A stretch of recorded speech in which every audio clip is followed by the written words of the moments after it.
أعوذ بالله من الشيطان الرجيم. بسم الله الرحمن الرحيم.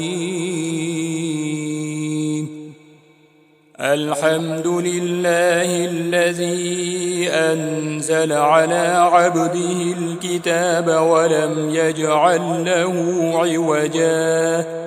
قيما لينذر بأسا شديدا من لدنه ويبشر المؤمنين الذين يعملون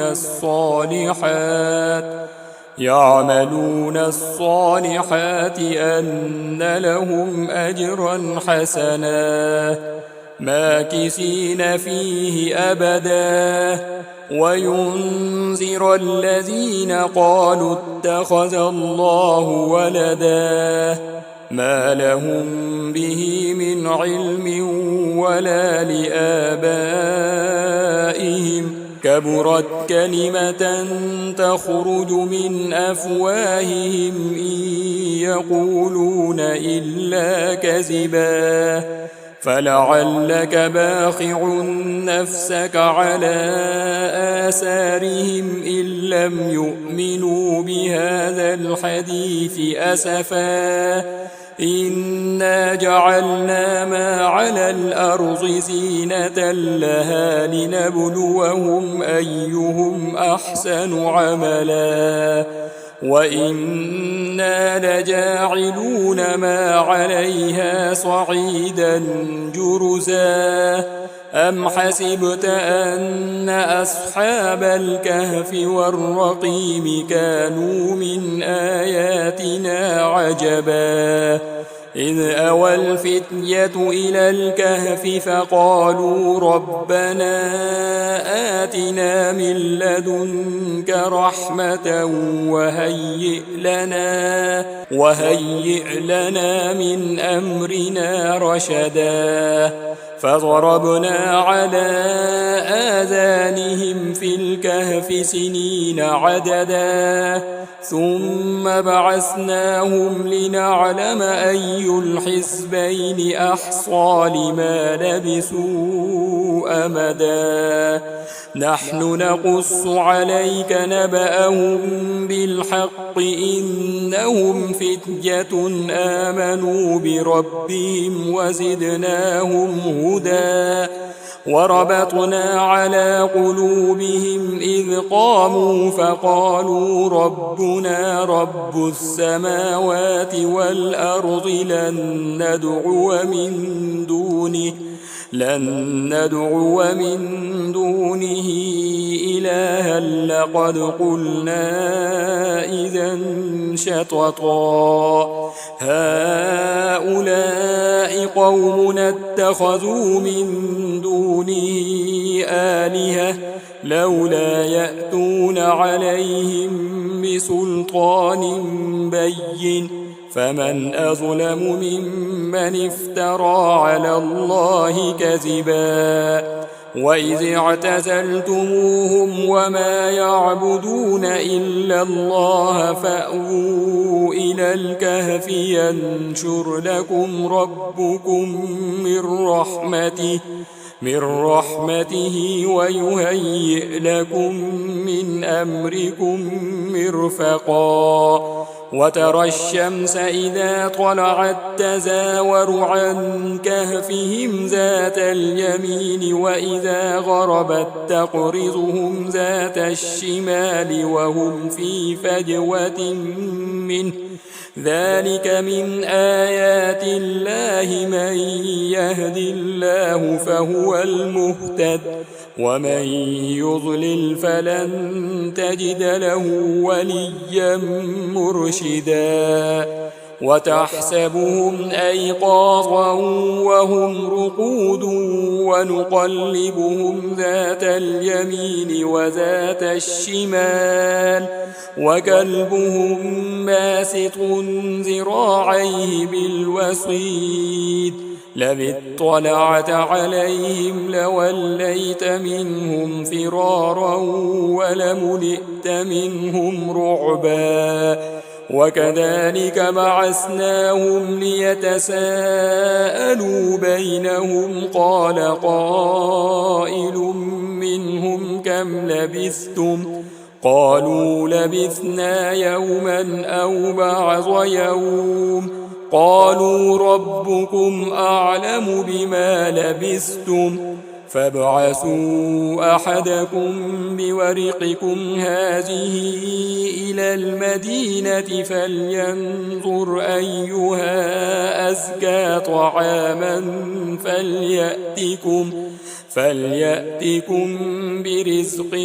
منه وليتلطف ولا يشعرن بكم أحدا إنهم إن يظهروا عليكم يرجموكم أو يعيدوكم في ملتهم ولن تفلحوا إذا أبدا وكذلك أعسرنا عليهم ليعلموا أن وعد الله حق وأن الساعة لا ريب فيها إذ يتنازعون بينهم أمرهم فقالوا ابنوا عليهم بنيانا ربهم أعلم بهم قال الذين غلبوا على أمرهم لنتخذن عليهم مسجدا سيقولون ثلاثة رابعهم كلبهم ويقولون خمسة سادسهم كلبهم رجما بالغيب ويقولون سبعة وثامنهم كلبهم قل ربي أعلم بعدتهم ما يعلمهم إلا قليل فلا تمار فيهم إلا مراء ظاهرا ولا تستفت فيهم منهم أحدا ولا تقولن لشيء إني فاعل ذلك غدا إلا أن يشاء الله واذكر ربك إذا نسيت وقل عسى أن يهديني ربي لأقرب من هذا رشدا ولبثوا في كهفهم 300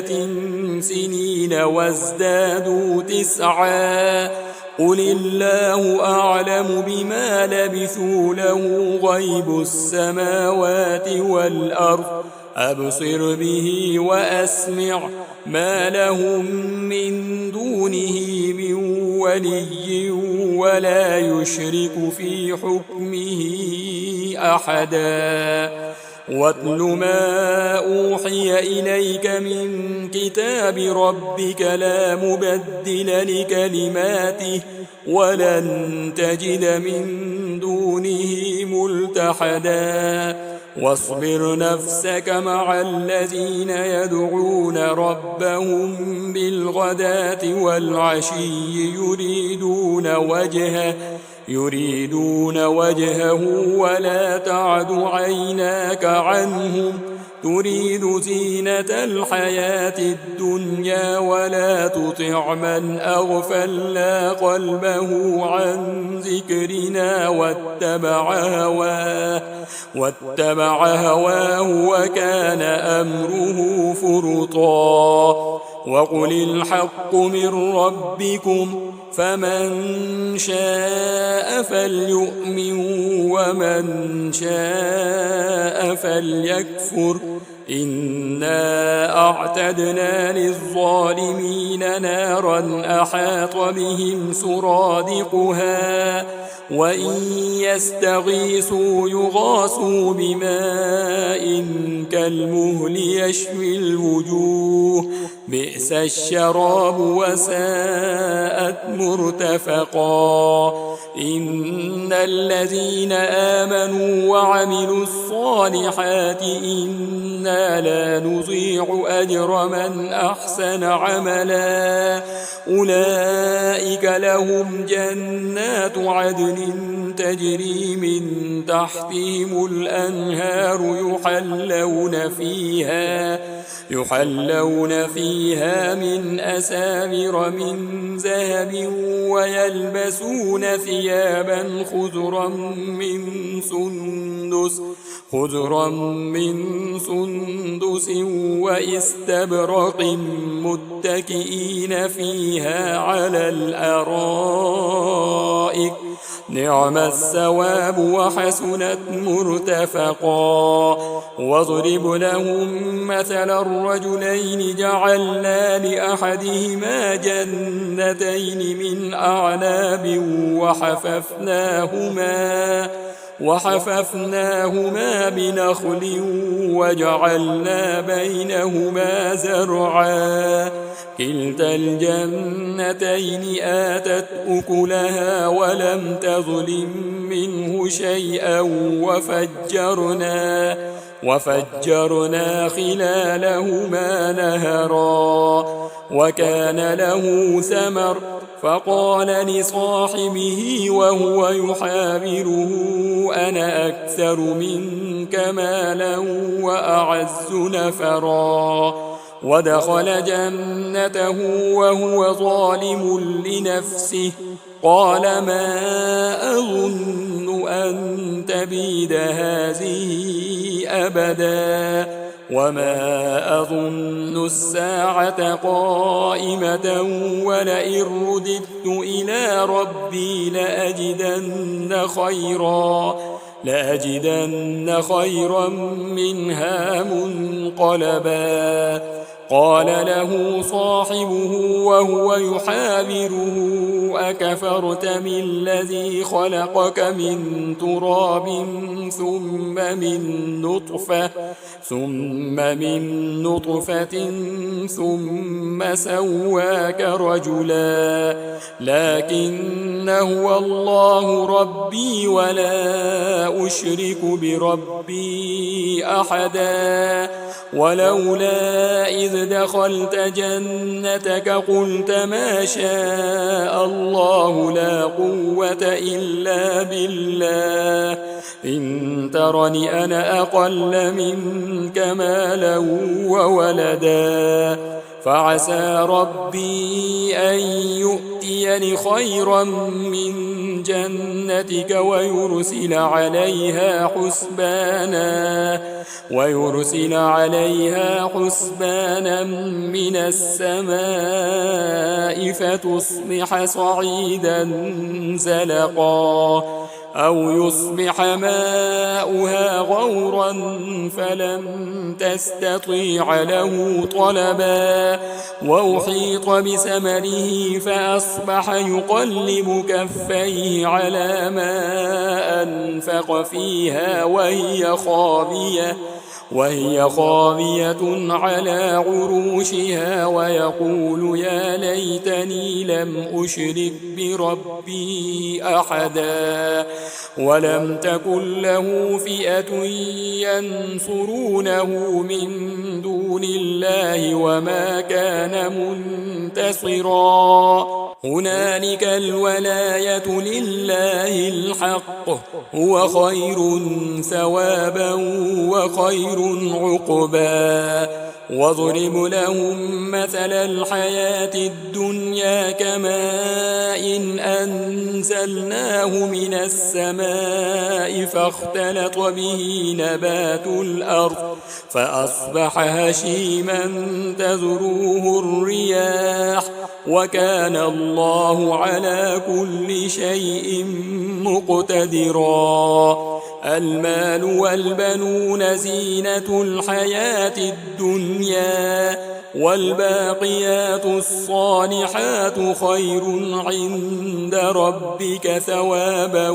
وخير أملا. ويوم نسير الجبال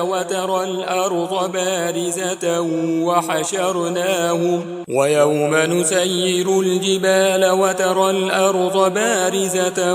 وحشرناهم فلم نغادر منهم أحدا وعرضوا على ربك صفا لقد جئتمونا كما خلقناكم أول مرة بل زعمتم أن لن نجعل لكم موعدا ووضع الكتاب فترى المجرمين مشفقين مما فيه ويقولون يا ويلتنا ما لهذا الكتاب لا يغادر صغيرة ولا كبيرة إلا أحصاها ووجدوا ما عملوا حاضرا ولا يظلم ربك أحدا وإذ قلنا للملائكة اسجدوا لآدم فسجدوا إلا إبليس كان من الجن ففسق عن أمر ربه أفتتخذونه وذريته أولياء من دوني وهم لكم عدو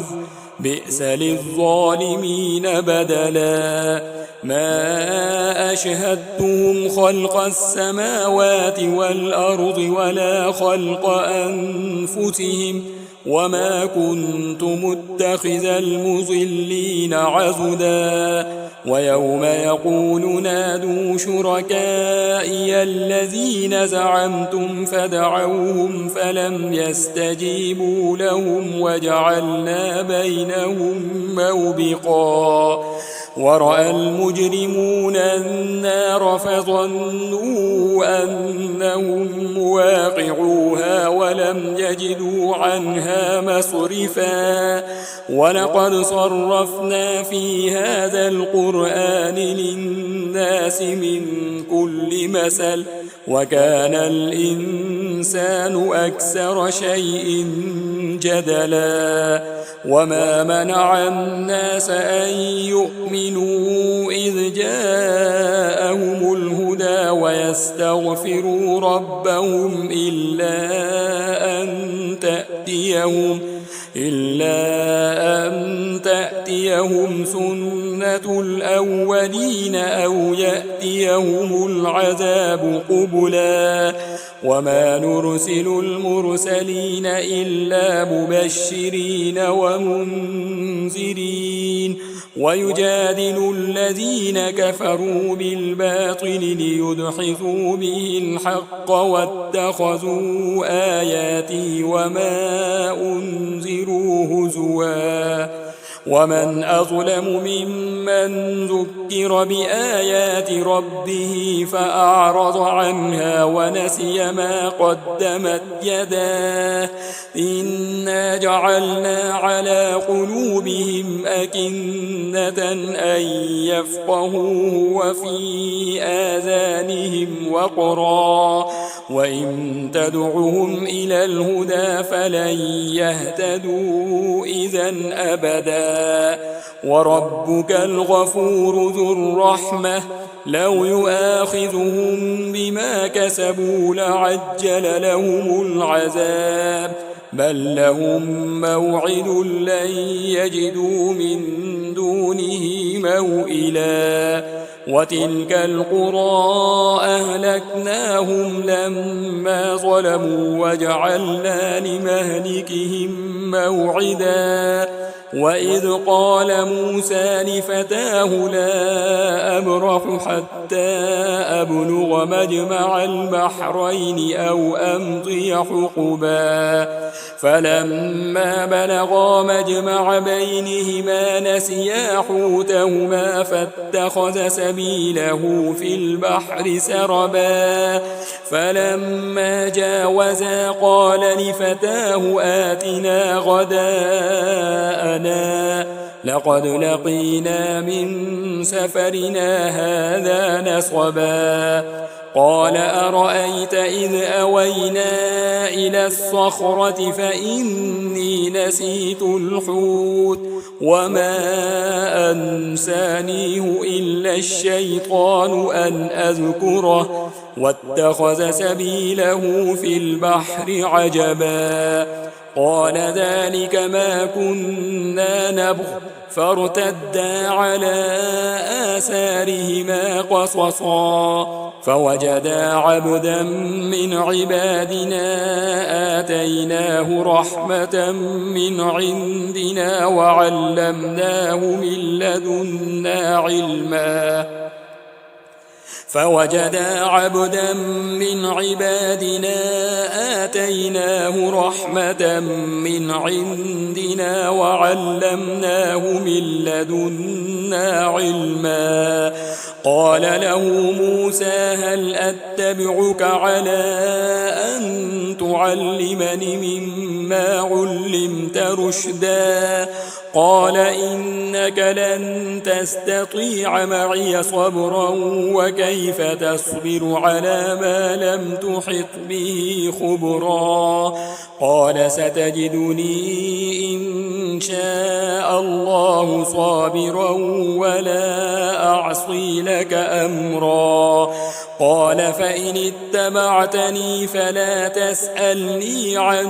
شيء حتى أحدث لك منه ذكرا فانطلقا حتى إذا ركبا في السفينة خرقها قال أخرقتها لتغرق أهلها لقد جئت شيئا إمرا قال ألم أقل إنك لن تستطيع معي صبرا قال لا تؤاخذني بما نسيت ولا ترهقني من أمري عسرا فانطلقا حتى إذا لقيا غلاما فقتله قال أقتلت نفسا زكية بغير نفس لقد جئت شيئا نكرا قال ألم أقل لك إنك لن تستطيع معي صبرا قال إن سألتك عن شيء بعدها فلا تصاحبني قد بلغت من لدني عذرا فانطلقا حتى إذا أتيا أهل قرية استطعما أهلها فأبوا أن يضيفوهما فوجدا فيها جدارا يريد أن ينقض فأقامه قال لو شئت لاتخذت عليه أجرا قال هذا فراق بيني وبينك سأنبئك بتأويل ما لم تستطع عليه صبرا أما السفينة فكانت لمساكين يعملون في البحر فأردت أن أعيبها وكان وراءهم ملك يأخذ كل سفينة غصبا وأما الغلام فكان أبواه مؤمنين فخشينا أن يرهقهما طغيانا وكفرا فأردنا أن يبدلهما ربهما خيرا منه زكاة وأقرب رحما وأما الجدار فكان لغلامين يتيمين في المدينة وكان تحته كنز لهما وكان أبوهما صالحا فأراد ربك أن يبلغا أشدهما ويستخرجا كنزهما رحمة من ربك وما فعلته عن أمري ذلك تأويل ما لم تسطع عليه صبرا ويسألونك عن ذي القرنين قل سأتلو عليكم منه ذكرا إنا مكنا له في الأرض وآتيناه من كل شيء سببا فأتبع سببا حتى إذا بلغ مغرب الشمس وجدها تغرب في عين حمئة ووجد عندها قوما قلنا يا ذا القرنين إما أن تعذب وإما أن تتخذ فيهم حسنا قال أما من ظلم فسوف نعذبه ثم يرد إلى ربه فيعذبه عذابا نكرا وأما من آمن وعمل صالحا فله جزاء الحسنى وسنقول له من أمرنا يسرا ثم أتبع سببا حتى إذا بلغ مطلع الشمس وجدها تطلع على قوم لم نجعل لهم من دونها سترا كذلك وقد أحطنا بما لديه خبرا ثم أتبع سببا حتى إذا بلغ بين السدين وجد من دونهما قوما لا يكادون يفقهون قولا قالوا يا ذا القرنين إن يأجوج ومأجوج مفسدون في الأرض فهل نجعل لك خرجا على أن تجعل بيننا وبينهم سدا قال ما مكني فيه ربي خير فأعينوني بقوة أجعل بينكم وبينهم ردما آتوني زبر الحديد حتى إذا ساوى بين الصدفين قال انفخوا حتى إذا جعله نارا قال آتوني أفرغ عليه قطرا فما استطاعوا أن يظهروه وما استطاعوا له نقبا قال هذا رحمة من ربي فإذا جاء وعد ربي جعله دكاء وكان وعد ربي حقا وتركنا بعضهم يومئذ يموج في بعض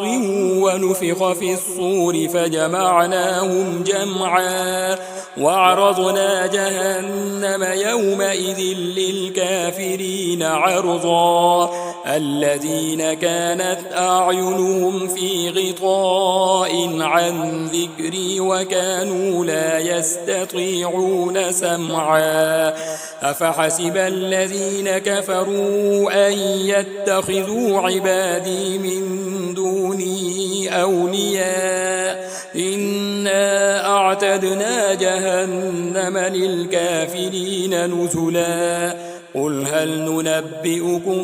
بالأخسرين أعمالا الذين ضل سعيهم في الحياة الدنيا وهم يحسبون أنهم يحسنون صنعا أولئك الذين كفروا بآيات ربهم ولقائه فحبطت أعمالهم فلا نقيم لهم يوم القيامة وزنا ذلك جزاؤهم جهنم بما كفروا واتخذوا آياتي ورسلي هزوا إن الذين آمنوا وعملوا الصالحات كانت لهم جنات الفردوس نزلا خالدين فيها لا يبغون عنها حولا قل لو كان البحر مدادا لكلمات ربي لنفد البحر قبل أن تنفد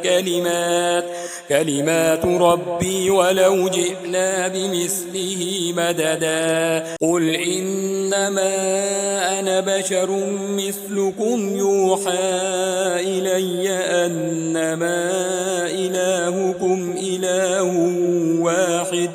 فمن كان يرجو لقاء ربه فليعمل عملا صالحا ولا يشرك بعبادة ربه أحدا.